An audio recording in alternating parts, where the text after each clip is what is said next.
Puducherry MSME அலுவலகத்தில் நடைபெற்ற சர்வதேச சிறு குறு தொழில் தின விழாவில் பங்கேற்ற தொழில் முனைவோர்களுக்கு துறை சார்ந்த வசதிகள் மற்றும் அரசு திட்டங்கள் குறித்து விளக்கம் அளிக்கப்பட்டது.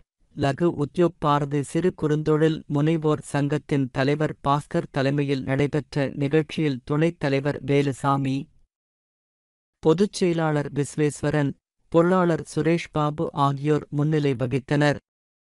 இந்த விழாவில் என்எஸ்இசி, எம்எஸ்எம்இ ஆகிய நிறுவனங்களின் உயர் அதிகாரிகள் பங்கேற்று எம்எஸ்எம்இ நிறுவனங்களுக்கு அந்த துறை சார்ந்த வசதிகளையும் அரசு திட்டங்களையும் விளக்கிக் கூறினர்.